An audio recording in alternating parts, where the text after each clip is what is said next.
your weekly horoscope with Jerry and Matt.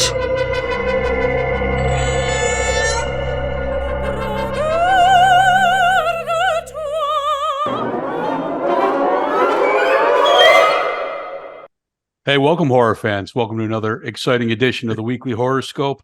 I'm your host, Jerry, here with my partner, Matt. And this week we are tackling There's Always Room for Giallo, a little play on words that we like to use for the specific subgenre of Giallo movies. Matt, you mentioned last week this was something new to you. What did you think of this? Well, I've never really watched Giallo movies before, so I had to do a little research on some of these movies just to kind of get a better understanding of them. And it was really cool to do some research and find out how they influenced in the 60s and 70s, how they influenced the modern slasher movies that we know to this day. And they kind of brought that into the mainstream. And you could see in these movies that we picked, you could just see the influence it has in movies to come. Yeah, that's true. I know a lot of people point to Black Christmas as maybe the first slasher. Some people say maybe Halloween. But I would argue that Bay of Blood or Twitch of the Death Nerve by Mario Bava predates both of them and is very much in that formula. Yeah, I saw an interview with Tarantino, and he was talking about how Deep Red affected him when he was a child, and you could see the influence that movie had in all of his movies to come. Absolutely, absolutely, yeah. It's an important subgenre, historically important.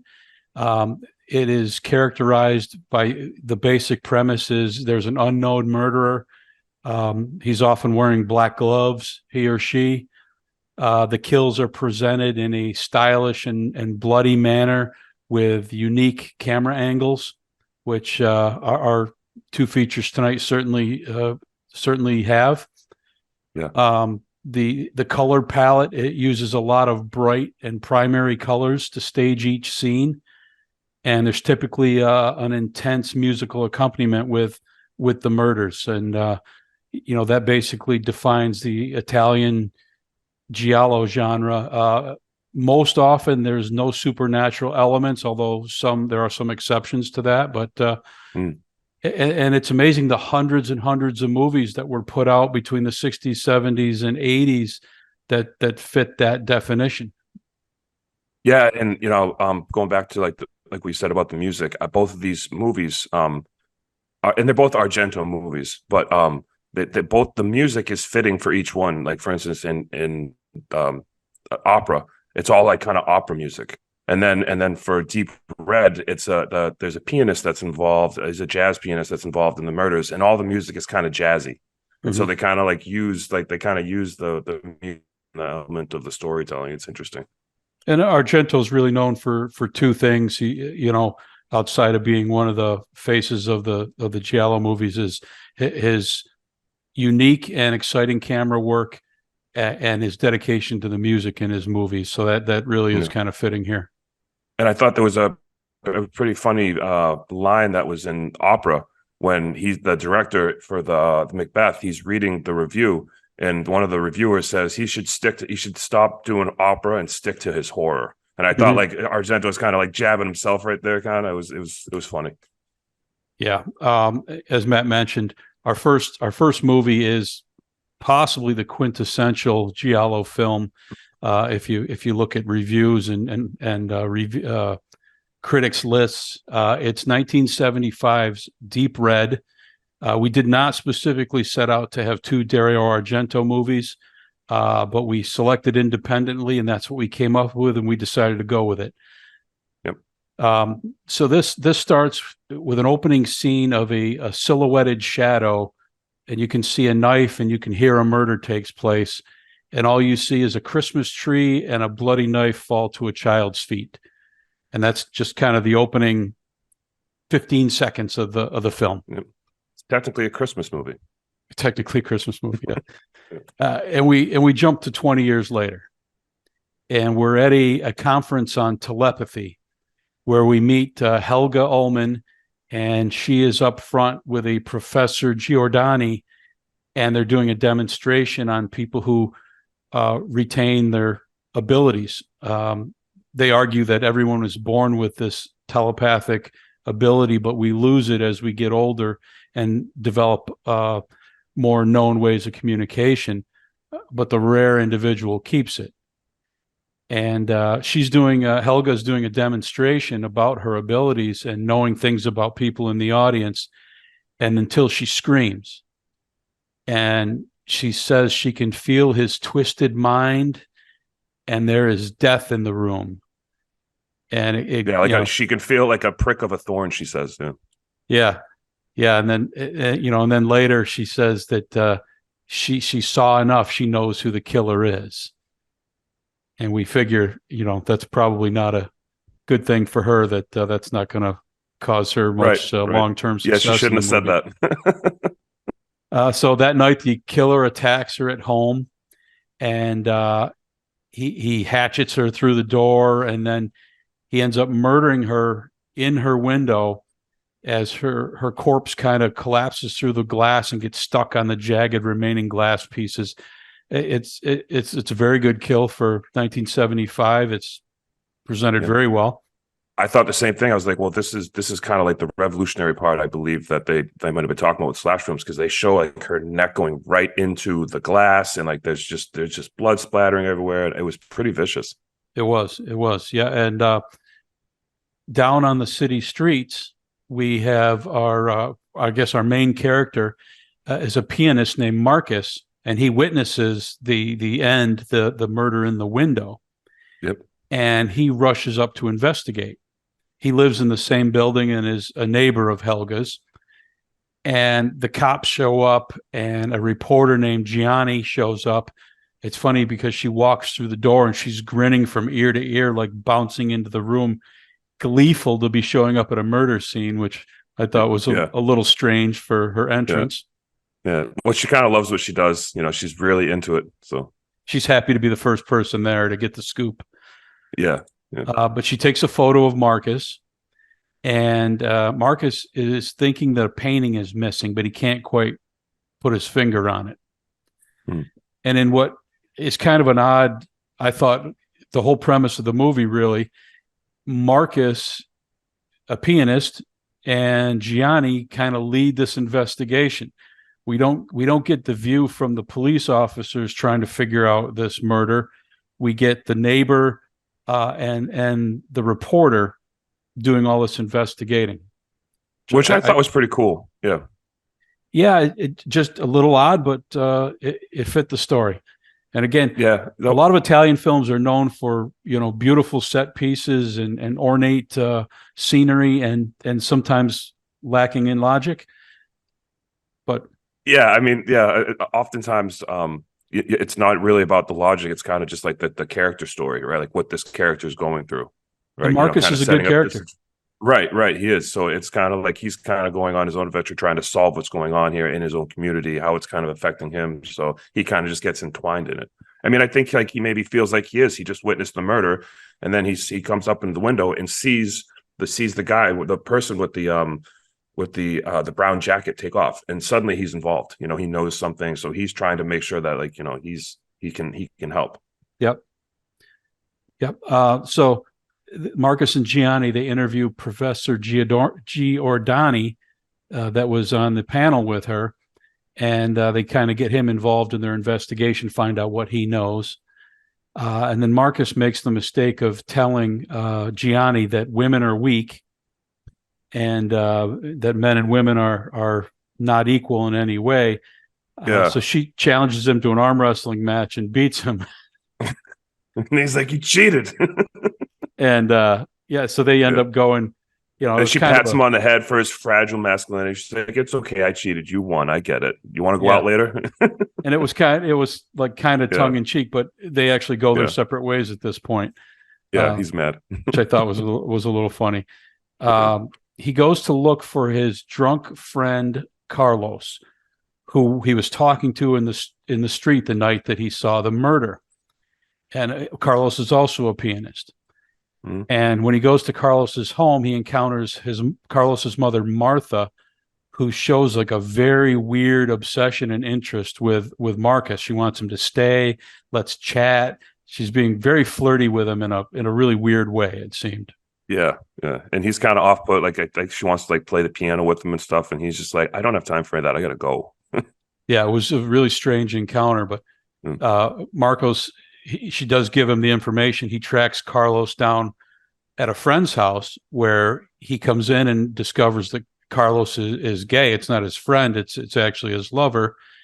Yeah. And one thing I thought that was interesting about this movie is it's 1975, and the fact that Carlos is gay is nothing. Right. It's not really he doesn't even care. He's it's like, not a whatever. plot Like, point. It's nothing. It's just right. a matter of fact, which is how you see things today, but not how you saw Yeah. things in the 70s and 80s. Yeah, yeah, exactly. And I wonder if, like, maybe in Europe they're a little bit more progressive. They were ahead of us because of that. I Probably don't know. so. Yeah, yeah. Yep. On the news, they falsely report, they show the picture of Marcus, and they report on the news that he can identify the killer, putting him squarely in the crosshairs. That's Mhm. the only thing that's the only kind of thing you would do is if you were trying to set a trap. But all they did was really Right, just right. put an X right on Marcus. Yeah, yeah, yeah. Thanks, guys. Yeah. So that night, the killer breaks into Marcus's house, but Marcus is able to lock him out of his bedroom, and he hears him play a children's song before leaving, and he whispers something about, his death will be coming. Yeah, yeah. And it's the same song that Helga heard before she was murdered. Hmm.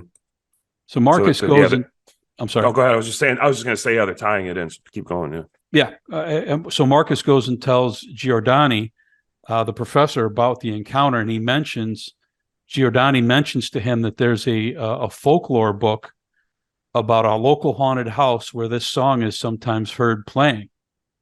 So Marcus decides he's going to track down the author and find out what she knows, because as you mentioned, this is all tying together. Yeah. Yeah, it was like the House of the Screaming Child, I believe, and it's kind of like that folklore story is kind of the undertone for this entire movie. Absolutely. So before he can get to the author, the killer breaks into the author's house, she finds a doll hanging from the rafters with a noose around its neck, and then he attacks her and runs the hottest scalding water. I can't believe you can get water that hot out of a tap, but fills a tub with this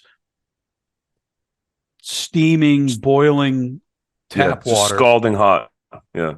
And he shoves her face in it repeatedly and holds her in there until she drowns. It's pretty vicious, pretty creative, actually. The only time I remember seeing something like that was I think it was Jason X, when he puts the person's head in the liquid nitrogen and then shatters it. Kind of reminded me of that for some reason. Yeah. He pulls the woman out. She's laying on the floor. Her face is bright red and it's blistering and bubbling. Yeah. And that's an amazing effect for 1975. It looked real. And it still is now. I thought it was still a good effect. It looked really good. I was like, how would they do that? Yeah, it looked really well done. As she's dying, she's writing something on the mirrored wall in the steam. And when Marcus goes to visit her and talk to her, he discovers the body. And in staying with theme, he doesn't report it to the police. He goes and talks to Giordani about it. And Giordani says, well, he'll go check it out. Right. And he's supposed to be helping the police, but he's just getting himself more entrenched. Yeah. When Giordani gets there, the body had been discovered, and there's a cleaning lady there washing up the blood. And she turns on the hot water, and Giordani is able to figure out what her finger was doing, and he sees the steamed message. Yeah. Which we don't really get to see. Right. Well, yeah, they start to show it. It was, I think, and then they cut out. They don't say who it was. Yeah, it doesn't get that far. Either she didn't get to finish, or we're just not shown, because I had thought, my interpretation was she didn't finish. Yeah, because all we saw was it was. So I figured that he didn't know. So the unknown killer is a primary function of these movies. So until the very final mystery reveals oriented. Come, yeah. It's almost like a Scooby-Doo. Scooby-Doo, yeah. So, So Giordani goes back home, and there he is not attacked, but approached by a weird and creepy mechanical doll that he sticks a big machete-like thing into the doll, breaking it apart. And while his attention is distracted, he's then murdered by the killer. Yep. So even if the Steam message did say something, that We message don't would have know. died right there. Yeah, exactly. So it's left. It's very. There's a lot of ambiguity right there. They don't let you know. Like, was the message finished? Did he know? It doesn't matter. Yeah, it does not matter because we'll never find out. He's dead. Using a photo from the book, Marcus finds this supposedly haunted house that sings this song, and he visits the house. He goes and sees the caretaker who has his young daughter take him to the house, and he discovers a painting underneath the plaster wall, and it shows, he has to chip it all out to get to see it all, but it shows a child with a bloody knife over a body. And so he thinks he's got a clue, and he thinks he's got a piece of the puzzle. But as he leaves, another chunk of plaster falls, and we see there's another body, another person there with the child. Almost like a monster-looking thing. Yeah, but that doesn't reveal itself until he walks away, and he doesn't actually see it. He doesn't see that clue. Yeah, just a chunk of plaster falls off after he'd been hacking away at it. Yeah. So back at home, he's studying the photo of the house closer, and he realizes that a window in the photo wasn't there in person. It's missing. Yeah. So it's almost like this house, like house of mirrors. I've been, there's mirrors on the wall, like reflecting on different paintings. Yeah, the house is creepy. It's it's European. It's very ornate. It's got multiple levels of stairs. It was at once beautiful, but at this point, it's just very creepy. That house would give me nightmares if I was a kid and I lived there. I'd be like, I can't do this. Yeah. The boogeyman's not under my bed. He's everywhere. Yeah. So he goes back late at night, and sure enough, where there was in the picture a window is just a wall. So he climbs up a trellis and he starts chipping away at this stucco to get into this mystery. Yeah. And he finds a hidden room that is that inside is an old corpse just in a chair. Very Norman Bates mother-ish. Norman Bates mother. Yep.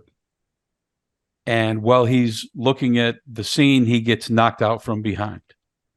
We don't see by who. He's just clunked over the head. Yep. He wakes up and he's outside the house. Gianna has found him, brought him outside the house, and the house is burning. My original thought at that point was, now I suspect Gianna. Yeah. Yeah. Because of her convenient location there. Just happens to get there. She's happy when she's at the murder scenes, right? She's trying to like arm wrestle him earlier to like one up him. Like, yeah, there's just something about her character that they make you think it. That ends up not being the case, but that was my first thought right then.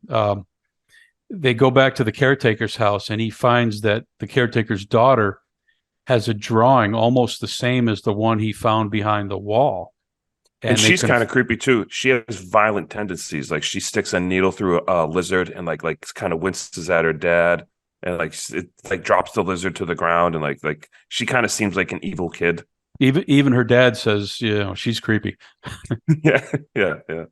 But she says no. She saw the drawing at school. So Marcus and Gianna go off and they break into the school. And they start going through files when they hear a noise in another room, and Gianna leaves the room to go investigate the noise.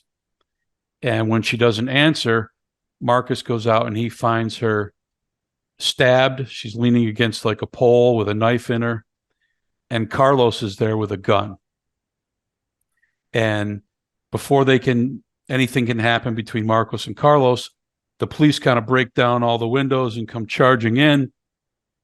And Carlos runs. Yeah. So at this point, we think it's him. He's like, "Oh, why'd you have to do it?" and snoop around, and right. We think it's Carlos.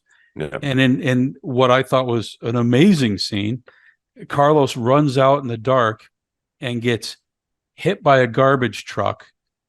He then gets tangled in the rope that hangs from the back of the truck and is dragged down the city streets, bouncing off the pavement. Yeah, I thought it was pretty cool. They turn a corner and he whips and his head bounces into a curb, and then an oncoming car just runs over his head and finishes him off. Which was gnarly. Yeah, I was really impressed by this whole scene, to be honest. Usually the dragged by a car scenes are really cheesy. I actually thought they made this pretty visceral. I liked it. I was like, wow.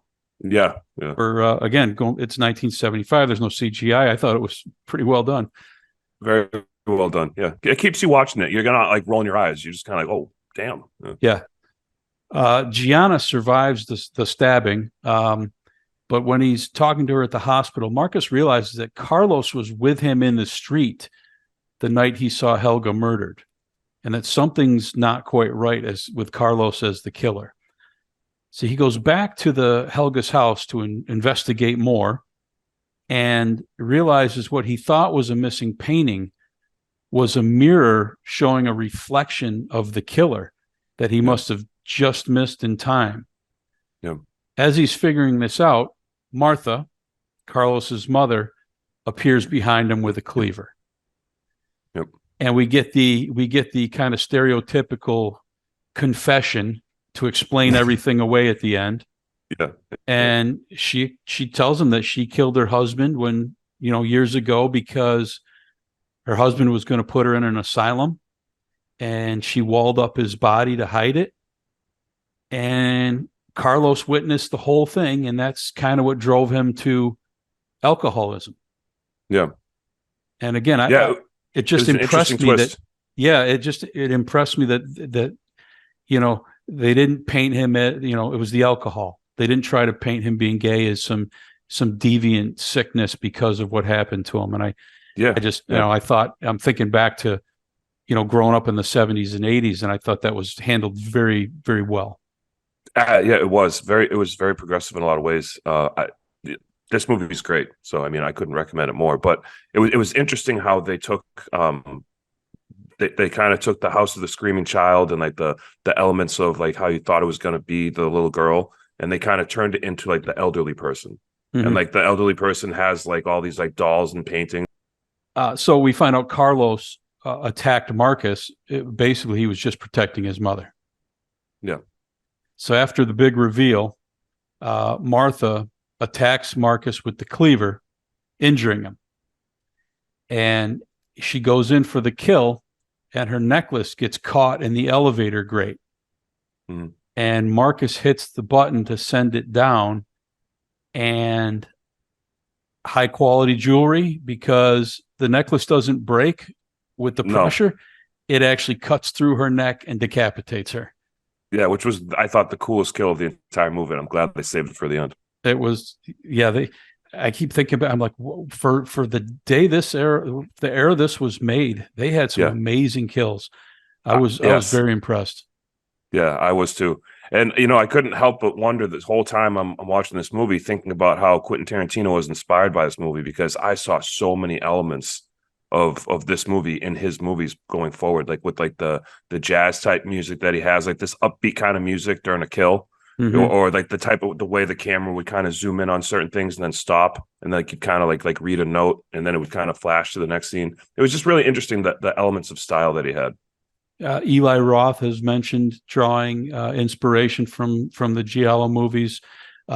George Romero was good friends with Argento, and they shared thoughts and ideas. And in fact, Argento produced Dawn of the Dead and held the foreign distribution rights, and his house band that he used all the time, Goblin, did the soundtrack in Dawn of the Dead. So they're very, very influential for decades to come. Yeah, 100%. Yeah, I thought comparing the two movies, and we'll get into opera here in a minute, but I actually found the 1975 movie to be better in every single way than the 1989 movie. Yeah, it's 14 years later, and I'm not saying anything bad, but like the production value is like, it's almost the same, which tells you like how far ahead of its time the 70, Deep Red was. Yeah, absolutely, absolutely. And it was Argento's movie right before he did Suspiria, which kind of launched him to more international fame and renown. And um, he went back, he dipped his toe back in the water several times through the years. Mm. Which that's going to bring us to our second movie, which is Opera from 1987. Didn't release until '89, but it was actually produced in '87. Again, it's another Dario Argento film. And as you mentioned, we go from the pianist world to the opera. Yeah. And we start at a rehearsal where there's ravens just squawking and being annoying at this rehearsal. And the star of the opera, Mara, she walks out, refusing to work in such conditions. And we get our first, right off the bat, we get kind of a cool camera view where we are Mara as the camera, and we come off the stage, back down the aisle, and exit the building, all from her backing out of the room perspective, which I thought was kind of cool. Yeah, it was good. Good camera cinematography they had in this movie.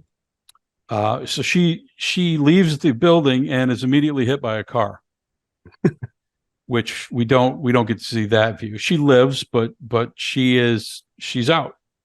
Yeah. And we quickly find out her understudy Betty is moved into the lead. Yeah.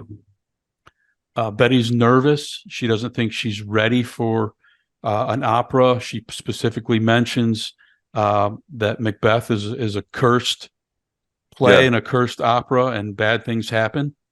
Yeah, and she's like, I'm too young, and one of the producers or someone from production was like, one of the original people was 17 when she did it. Like, you'll be fine. They're just talking her into it, and they're just like, it's nothing. The only bad thing that's going to happen to you is you're just going to get famous. Like, this is going to be great. You're going to do wonderful. And she does. The opera goes on, and Betty is magnificent. And now, do you know if that was her real voice?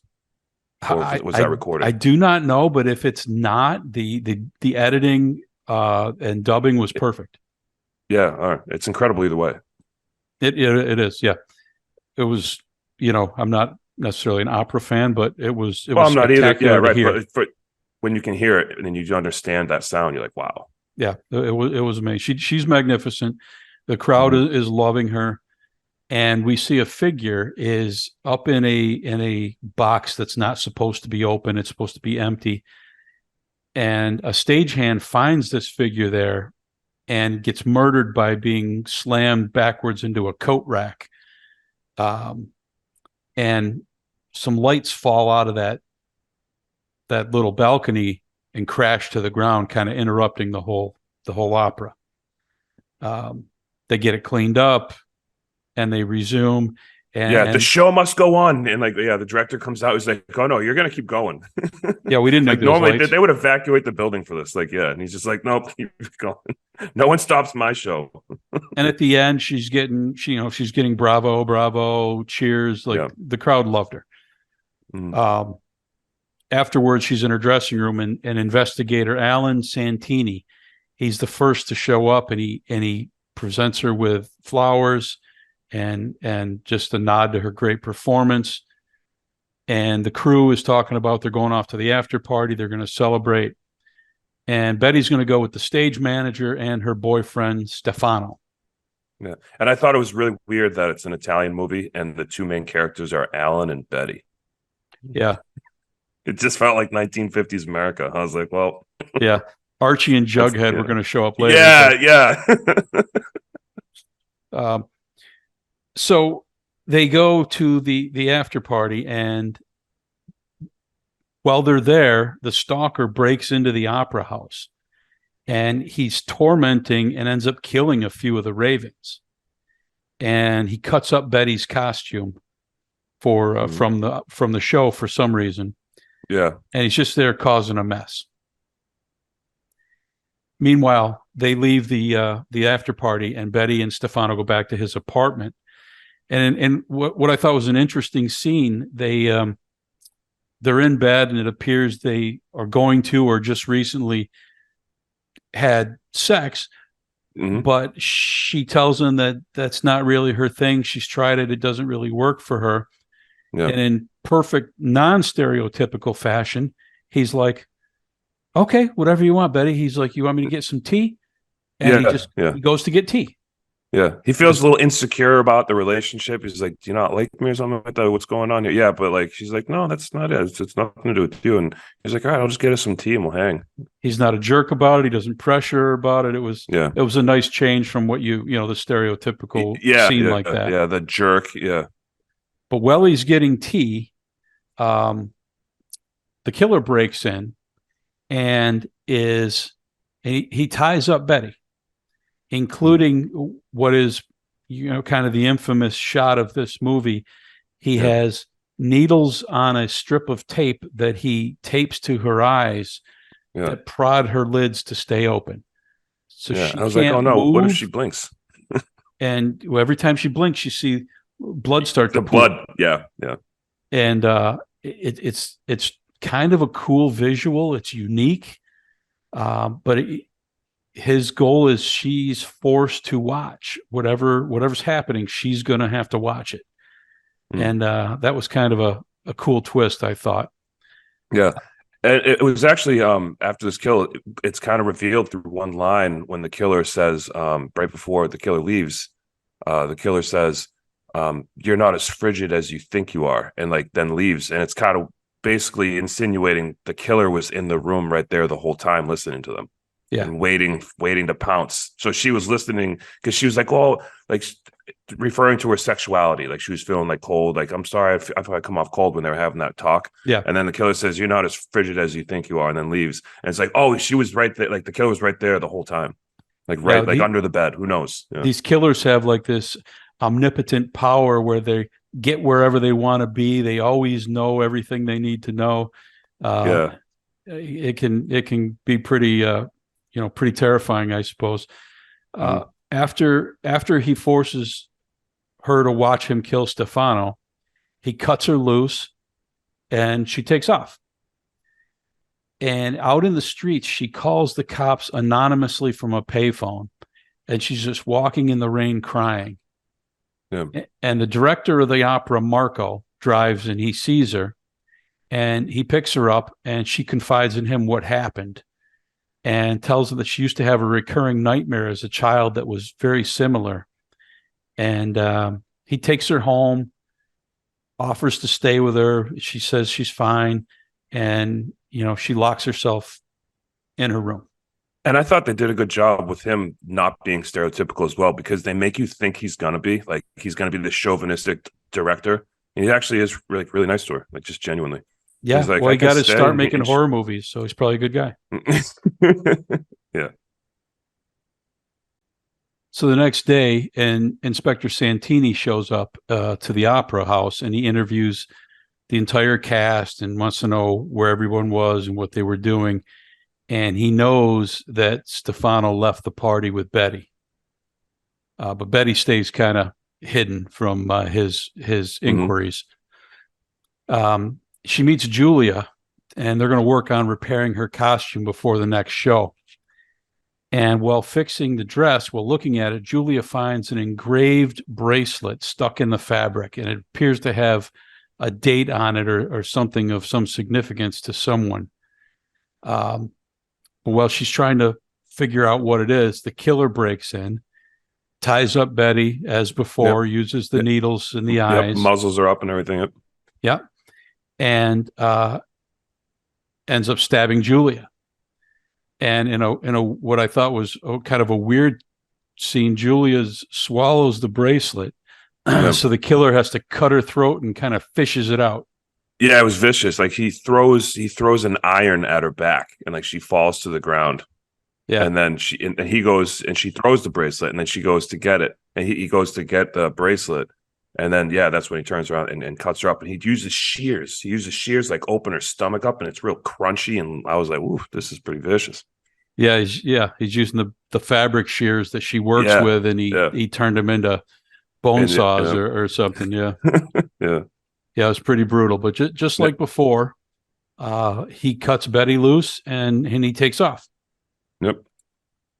When Betty gets home, Inspector Santini is there waiting for her, and he promises he's got some more work to do, but he promises to have an inspector watch over her place.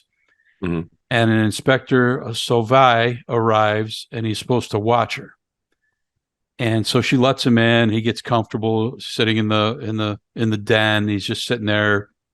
You see like a cigar going, and Having a cigarette or something. Yeah, yeah. just sitting in a brown leather chair. A little while later, her friend Mira shows up to check on her. And when she comes in, she mentions that Detective Savoy is in the lobby watching people come into the building. Mm. And okay, so now immediately they don't know who's real. Yeah. They can't find, the guy in the chair is no longer in the chair, and somebody's knocking at the door.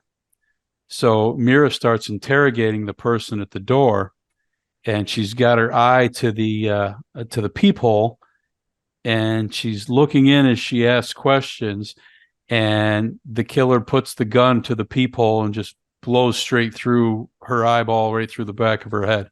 And I thought the skill was so cool. I didn't think they could do something like this in 1975.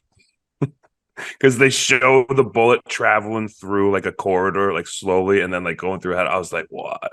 Well, this was 87, but 87. I'm sorry. Yeah. I was Yeah, thinking, that's right. Yeah. I was thinking it wasn't a poke in the eye, but Yeah. I didn't know if this was, enough of an eye damage for you to, to count. No, these are the ones that are cool. Okay, Well, I don't know why, but if it's a okay. if it's a bullet, yeah, if it's a bullet, that's like, well, yeah, that's of course. But like if it's like someone's That's finger or a perfectly knife, normal. yeah, of course you do that. Where else would you shoot them? So Betty takes off trying to run now that all this is going on, and she inadvertently stabs the real detective by mistake, but she grabs his gun and is shooting at the killer, but misses. And she manages to escape through an AC vent where there's a young neighbor girl calling to her to come up, and come this way, come this way. And the girl tells her that she watches her all the time through the vent, which is super creepy. Super creepy. Yeah. Just like the last movie, an ancillary young creepy girl is introduced to the story, then ultimately really has nothing to do with the story. Yeah. I think Argento thinks kids are weird. Yeah, the House of the Screaming Child. Yeah, I mean the whole from the last movie. Yeah, I think he does. I thought that whole scene could have just been cut out. I thought that was like 8 minutes of unnecessary. Yeah, I got you. And it doesn't come back around. It doesn't pay off in any way. It doesn't serve the story. Yeah. Well, Betty manages to escape, and she goes back to the opera house, and she sleeps in her dressing room, and she continues to have the recurring nightmare that she used to have as a child. This has kind of re-triggered all those memories for her. Marco tells her that he has a plan for catching the killer, and just to wait, and he'll take care of it. Mm-hmm. So they move forward for the next opera performance, and in the middle of the opera, Marco releases the ravens. They mentioned early on that the ravens don't forget when somebody messes with them. Yeah, they're incredibly intelligent animals. Actually, they can speak just like parrots. You can train them to talk. They can solve puzzles and stuff like that. Like ravens and crows are really smart. So the ravens, and this was kind of a cool scene, that they come through like broken glass. Yeah, it shatters and they come flying in. And in another good camera shot, we get the view of the raven.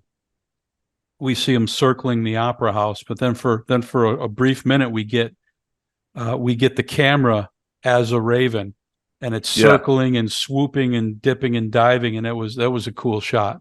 Pre-drone era. Yeah, it was real cool. Right. Yeah. Right. I saw a special on Argento's movies years ago, and they showed him, running wires and having cameras on like trolleys that, like a pulley system where they just ride. And at the end of the movie, at the very end, they showed the director, and he's playing with the camera, and he's got a fly on a wire in front of his camera, and he's filming a fly go in different areas. And I was like, oh, that's kind of how they did the trick. They use wires, like you said. And I believe Argento's first film was called Four Flies on Gray Velvet. Oh, interesting. Yeah, that was A cool little to see nod, too. a little bit of nod. Yeah. But the Ravens, they circle and they hone in and they attack Detective Santini, Yeah. and they pluck one of his eyes out. That's not a good eye one. I was like, oh no. And it's like, oh, the detective, the first Yeah. person to show up and give Betty flowers is the killer. Yeah. But they just pluck his eye out. They don't finish him off, and he manages to get away. And he abducts Betty from a dressing room, and he brings her into a supply room where he ties her up and tells his whole story. Yeah. Yeah. The classic. He loved her mother. And I suppose if you have a formula that requires you to have an unknown killer, that some of these reveals are absolutely necessary to complete the narrative. Right. So Well, I don't have a problem with them. no, but they can be tongue in cheek and funny at the same time. And also, if you only have an hour and 40 minutes to tell a story, it's not like a book, Yeah. where you can explain things throughout. Like you can add meta description and post, and background. There's no time for the background. They kind of have to insert it later on with like some statements. Yeah, and that's a good example. That's a good point, because what these movies are always missing to us for the bulk of the movie is the killer's motivation. And we only find out at the end, and just through his quick confession and story. And in this case, it's he was in love with Betty's mother, and he murdered women for her. Yeah. She was a very controlling woman. Yeah. He says, I was her slave. I was forced into doing the stuff. Yeah. So the recurring nightmare that Betty keeps having is something she witnessed because her mother was a killer, and her mother had Santini killing for her until he found her too demanding and found a way to kill her and free himself. Yeah. And you can see like when the policeman was at the house, and like she's running through the house and she turns up the volume to the music. It's opera music, and you can see him visibly cringe. Like the sound of opera makes him annoyed and angry. And then at the end, when the cops get him, he's like, I didn't do anything wrong. I freed their souls. Like he was like burned in him to like hate like opera people. Yeah. But seeing Betty perform reminded him of his past and reignited his desire to kill. Yep. So he blindfolds her and ties her to a chair. And this storage room is full of all paper materials and a random jug of gasoline. I would love to just give the benefit of the doubt and say that he put that there as part of his plan. It was staged, because otherwise it would be a ridiculous coincidence and completely out of place. Yeah. Imagine seeing a room like that and you just walking like, I have an idea. Yeah. Where can we keep the gasoline? Let's put it in here. Where do we keep the fire and the paper? I mean, the gasoline and the paper. I've got a great idea. We got one room. So he dumps the gasoline all over, and he gives Betty his gun. And remember, she's blindfolded, so he's kind of directing her where to point. And then we see, as she shoots, a lit match drop. And the room ignites, and there's a body on the floor, and it ignites, and everything's burning. And, the room is locked from the inside, so nobody can get in. But, a group of people come, and they're pounding on the door. And finally, Marco breaks the door open and rescues Betty. And they see the body burning, and they think, Santini is no more. He killed himself, or had Betty kill him indirectly at the end. Yep. He couldn't take the pain of living in that misery anymore, and he just wanted it to be over with, and he wanted her to do it. So Marco and Betty, they leave Rome and they go out to the countryside, where Marco says he's done with opera. He's going to go back to making movies. And he has the scene you were talking about with the fly on a string, and he's shooting it from a cool angle. And I thought that was kind of Argento's nod to himself, really. Yeah. And I mean, he did a bunch of them throughout, like again, like he kind of did the nod with the review, like stop doing opera stuff and go back to horror. I thought that was funny. I thought it was cool how he did that. He does a couple nods to himself like that. Yeah, it was. On the news, they hear that Santini was not burned in the fire, and the body in there was staged because he was attempting to fake his death and disappear. Hmm. So Marco tells Betty to run, and she's running down this grassy hill. Again, they're in the countryside, and Santini starts chasing her. And this actually confirms your suspicion of him setting that room up, because he had a fake dummy doll in the cabinet. Yeah. So it was set up. Yeah. When I first saw it, I'm like, why the hell would there be gasoline in this? That makes no sense. Yeah. But But once you know it's a setup, it does pay off. At the very end, it does. Yeah. So Marco chases after Santini, who's chasing after Betty, and Marco tackles him. But Santini gets the upper hand and stabs Marco to death.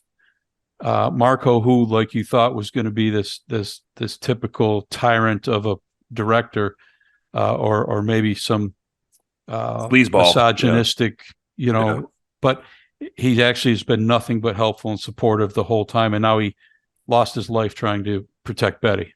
Yeah. So Betty comes back to him and tells Santini that she is like her mother and that she wanted him to get away and that they could be together. And they kind of walk away together like they're going to disappear. But Betty picks up a big rock and clunks him in the back of the head with it. And just as she does so, dozens of police come running out of the trees, and they kind of had this whole area staked out. Yeah. That would have been nice if they would have shown up before Marco got stabbed to death. They were nowhere to be seen. But, better late than never, I suppose. Yeah. So they arrive and they grab him and they're going to take him away. And that's the end of Santini. But we see Betty's kind of wandering through the empty meadow. And for all she's been through, and it kind of hits all at once, that she suddenly seems kooky. Yeah, this threw me off at the very end when she's just playing in the grass and like rolling around, and like she's like, I like skies and flowers and rain, and I was just like, what?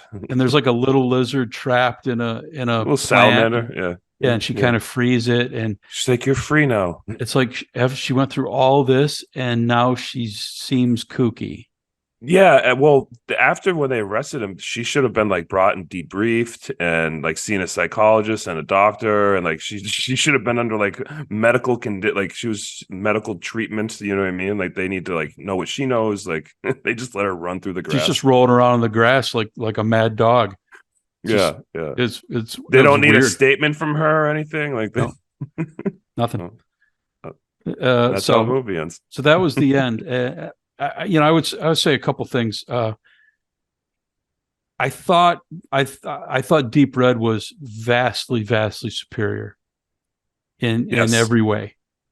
Yes. I actually found, and I think Argento made some iconic movies in his career, and I actually think towards the end of his career, I almost feel like he was ripping off himself. Became a parody of himself. Yeah, that happens when sometimes when a certain art form, whether it's a TV show or a movie series, goes on, or sometimes an artist, sometimes it can just be a writer, they go on too long and they kind of just start parodying themselves after a while. It's kind of unfortunate when you see it. But it doesn't undo the great and the artistic things that he did. But the end of his career was horribly reviewed as mostly garbage. And the beginning of his career was iconic and lauded as genius. So it's unfortunate to see that. I think opera to me kind of falls in the middle. There's some good stuff about it. There's some really cool camera shots. But the kills are way better in Deep Red. The music is applied better in Deep Red, other than really bringing the opera element. Yeah. And the opera element, which was unique, but the kills weren't as good. The story wasn't as good. Like it wasn't. I mean, the music, it depends on how much you like opera, because you're going to hear a lot of it in this. And then they randomly throw in some like random, like, I don't want to say rock riffs, but like kind of like rock jazz riffs throughout the movie with the opera on top of that. So it kind of switches tones a little bit here and there. I made a note at the beginning. and I noticed exactly that. And my first thought was, it's everyone who's listening to music is listening to opera. When they're relaxing, they're listening to opera. Obviously, they're singing at the opera. But when the kill's taking place, it's like hard rock. Yeah, they should have stuck with the opera. It would But have then, been. but I'm thinking, okay, that's going to be the dichotomy. The world exists in opera, but the kills exist in hard rock. But then the pattern fell. Right. There And was no pattern to it. It was didn't random. keep that pattern. I Yeah. initially wrote that down thinking, okay, I see the pattern here, and then the pattern fell. At one point, the director tells Betty he quotes Shakespeare, and this is a Macbeth movie. Yeah. And he's like, there's the rub for in that sleep of death, what dreams may come. And I was like, oh, cool, a Macbeth quote. And I looked it up. I was like, it's Hamlet. So it's a movie about Macbeth, and there's only Shakespeare quotes, a Hamlet quote. And I was like, they couldn't pick a Macbeth quote. Yeah. Yeah. All right. So, this, and I was glad we tackled this subgenre, if you will. I think it's historically significant. I think it shines a light on another country's attempt. They're going through the evolution of their horror films the same as we did here. And I think there's a lot of really relevant and important pieces of what they did. So it was fun to do, I thought. It was fun. To me, it was educational. It was entertaining. Like it's hard for me sometimes to give older movies, older foreign movies a chance because there's so much other stuff to watch. It's hard for me to try to keep up. So sometimes when people they'll recommend something or we get a chance on a podcast to do something, I love doing something new like this. So it was great. Yeah, absolutely. Absolutely. If you're going to watch, if you want to say, what's this genre all about? And you're going to pick one movie, I suggest you watch Deep Red. I would suggest just watch it anyways. I think it's a great movie, and it's kind of has historical value as far as its influence. You'll see the influence. You'll immediately pick up on it on certain movies that have been done the last 20 years. The American tagline when it was released, it was Deep Red, the Hatchet Murders. They had to throw that in there, which is there is a hatchet in the movie, but you would not call this movie the Hatchet Murders. That's the American tagline. That's the cheesy, the Hatchet Murders. Yeah. But nowadays I think just call it Deep Red. I think Deep Red. Yeah. So there's always room for Giallo, which I think is a great title for the episode. And again, it was a lot of fun to do. Yeah. All right. So that's our show for this week. We appreciate you listening. As always, we'll be back with another topic and a couple other movies next week. This is the Weekly Horoscope. I'm Jerry, and that's Matt, and we'll see you next time. Thank you, Jerry. Thank you, everyone. Your Weekly Horoscope with Jerry and Matt.